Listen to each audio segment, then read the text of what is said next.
Originality. Bad.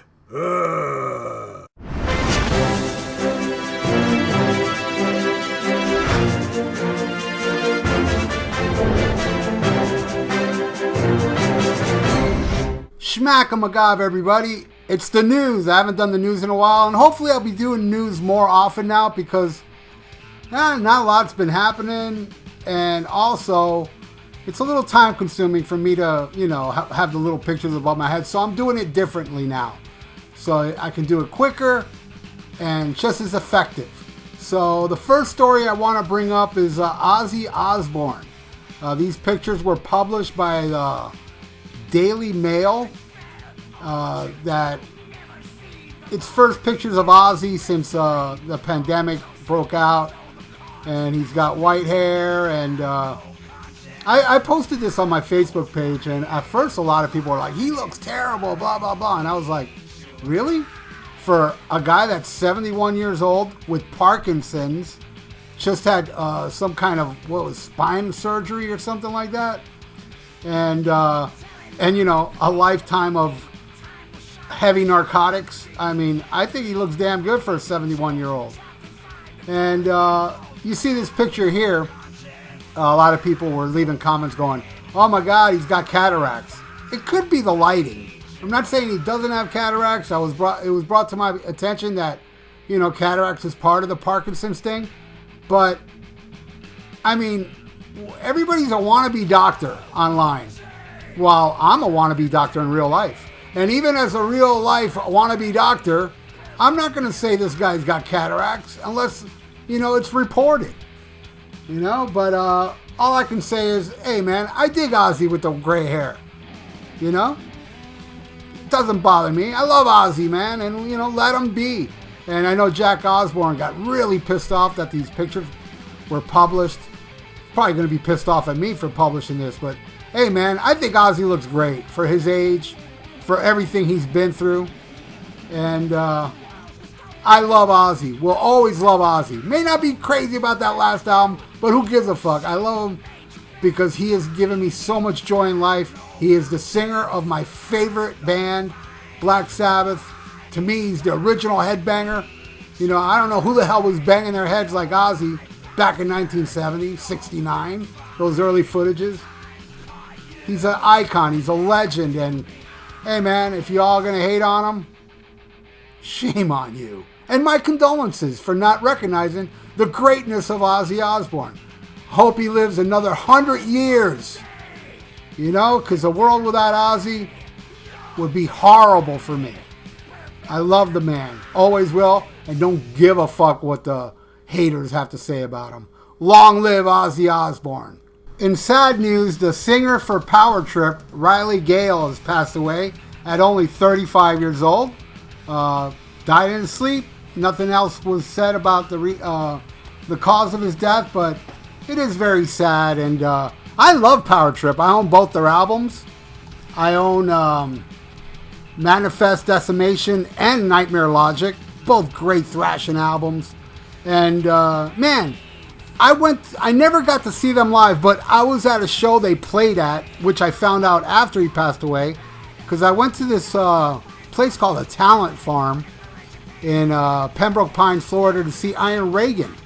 And I was told later that they played that show, so I don't know if I got there late or stayed outside, but I usually don't stay outside. I like to go and check out any band.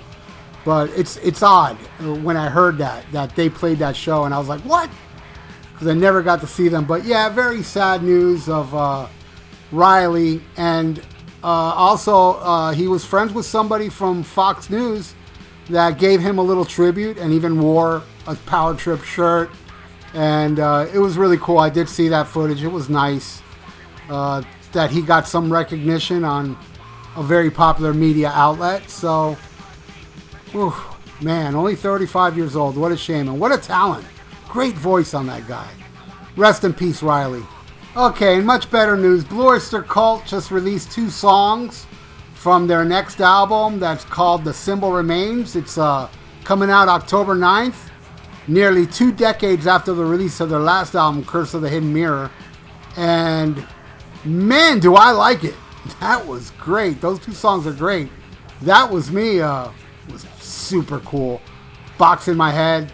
A little more commercial, but I dug it, and I'm very much looking forward to this album, and plan on pre-ordering it. I love me some Blue Oyster Cult, and coming soon on the VIERA Vault, Will Carroll of Death Angel is going to join me as we talk about the Blue Oyster Cult discography, and boy, do I have some Blue Oyster Cult memories and stories of when I saw them live, and just very, very, very important band to me, and I'm glad that they're back.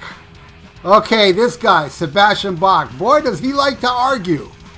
He started a big little fight with Chris Jericho like a couple weeks ago, a month ago, about him lip-syncing on stage, and then Chris Jericho proved he can sing by making a very embarrassing video of him singing Youth Gone Wild. And but that, I'm going to go on with what he did recently with this whole thing of this tweet he put out about Kiss. Him and Eddie Trunk are going back and forth, and I just put up this tweet because there's other tweets, but this is the most important one to me. He says to Eddie Trunk after they went back and forth about recent Kiss, he says, "How do you know that would be amazingly sad or not? Axl Rose was the lead singer of the last AC/DC tour and did a great job. What is amazingly sad is someone calling themselves a Kiss fan but not bothering to go see the last ever Kiss tour. Then to call people who went sad?"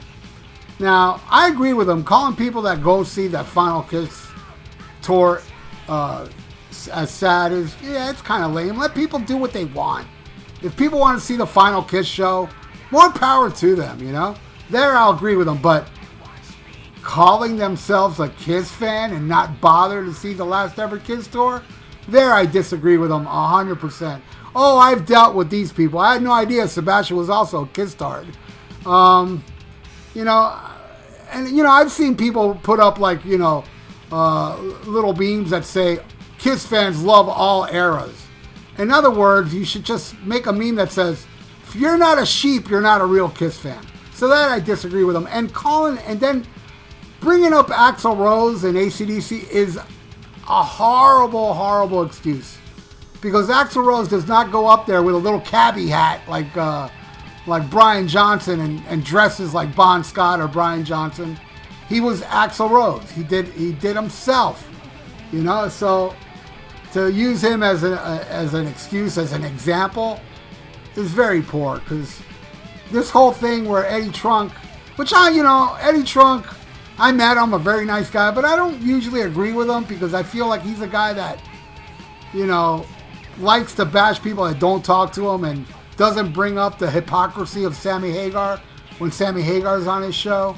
But here, when he says, that would be amazingly sad if nobody cared if AC/DC played somewhere else in a schoolboy outfit, bands.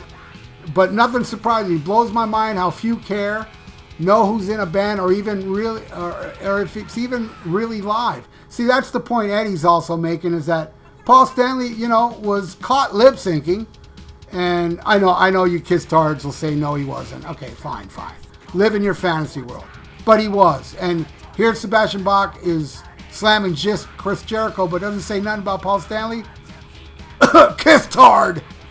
But in the end, I met Sebastian. He was a really nice guy to me. We talked Judas Priest. He was a cool dude, but, lately, man, he's been very bitchy online. So I had to bring this up, and point out, like, the things, like, what the hell, man, using Axl Rose, Tommy Thayer and Eric Singer dressed like Ace Frehley and Peter Criss. That's what a lot of people have a problem with. A lot of people didn't have a problem with Vinnie Vincent in that makeup, or Bruce Kulick without makeup, or Eric Singer without makeup. There was no backlash or people complaining about Kiss during that time. I mean, there were, but not to the magnitude of today with these two people dressed up as Ace and Peter. So that's the main problem. And me, I'm a fucking Kiss fan. Sebastian. And I'm not going to go see the farewell tour. Screw that shit. I'm going to listen to the albums because I'm a real Kiss fan. And it's funny, out of all people bringing this up, it's Sebastian Bach, who's not too crazy about Skid Row without him. Next story.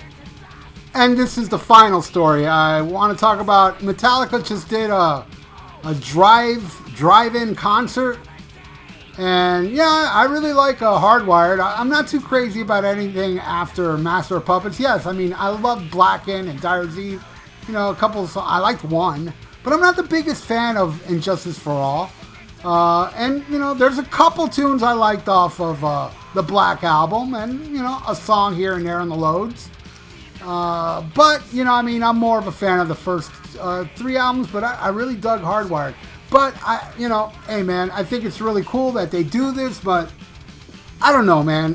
To me, personally, to go to a drive-through concert, it's something that I'll drive away from saying, I didn't really see a concert right now. It's like going to see, you know, if I go to a drive-in to see The Song Remains the Same. It's not like I'm going to drive away going, I just saw Led Zeppelin live. Well, yeah, you saw a film of it. And, you know, even if it's live while it happens. Hey, I saw the Big Four in the theater live while it happened. I was there, but I didn't walk out thinking, wow, I saw the Big Four live in concert. No. Saw it on a big screen in a theater, and it was really loud. It was cool, but I don't know, man. I don't know if I'd go see this. I mean, it already happened, so I didn't even look into it. But here's a little interesting thing, and this happened the last time I saw Metallica. I drove to Orlando to see them, and I have not seen Metallica since the Load Tour because I was so disappointed in that show that I made a vow never to see Metallica again. But then I heard the Hardwired album, and I was like, fuck, I'm a fan again. So I bought tickets to see him down here in Miami. But Paul McCartney was playing that week earlier. He postponed it to the night of the Metallica show. So I sold my ticket to my friend in Ohio that flew down here. And with that money, I bought a ticket to see the Orlando show. So I went to go see the Orlando show. Now, seeing Metallica, and they're doing the same thing with a drive-in. If you go see Metallica at the drive-in, you get a copy of their new S&M 2, you know, orchestra album. They did the same thing when I went to Orlando. When I went to Orlando with the ticket I bought, I ended up getting not 1, but 2. I don't know if it was a mistake on their part, but they sent me an email saying, hey, you know, give us, you know, sign here and we'll send you a new copy of Hardwired Self-Destruct. I did that, and then they sent me another email like a week or 2 later. Again, I said, oh, okay. So I got, you know, extra copy. I gave them to my friends. But still, that's the point. If you buy a ticket to go see Metallica at the drive-in, or like when I went to it, when they send you that CD, it counts as a sale. Therefore, you're not technically buying the CD, but they give you a CD with the purchase of a ticket, and it also equates to how many CDs they sold. So technically, you don't even have to buy the CD. Am I making sense? All I know is if you went to go see the drive-thru, you'll get a copy of S&M, and then they'll count it as a sale. So it'll end up in the charts and whatever, however that works out. And one last thing I want to mention is that Mark Slaughter, I used to have his phone number. We're friendly to each other. We text a lot. We talked a couple times on the phone. And I lost his number. So, Mark, if you're watching this, or if anybody knows Mark Slaughter, let him know. I don't have his number anymore. And I miss talking to him. So, please, somebody, if you know how to get a hold of him, or if Mark, if you're watching this, text me, dude. So that brings an end to the news. There'll be more news, hopefully more frequent, now that it's very easy for me to do this. And I want to thank you all for watching. So till next time, SHMACKEMAGOB. For those that use social media, you can follow me on Instagram and Twitter. And you can join the Almost Human 56 Facebook page. All links are in the description below. A lot of you been asking for it. SHMACKEMAGOB merch. Yes, many types of shirts, long sleeves, short sleeves, hoodies, you name it. Plus other stuff like shower curtains, and bedspreads and mugs and socks and clocks and oh, I can go on. But why should I? The link is below. Just click the link below in the description for all the SHMACKEMAGOB merch. Order yours now. SHMACKEMAGOB!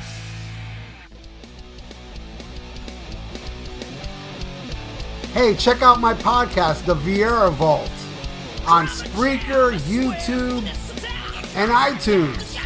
Subscribe. The links are below.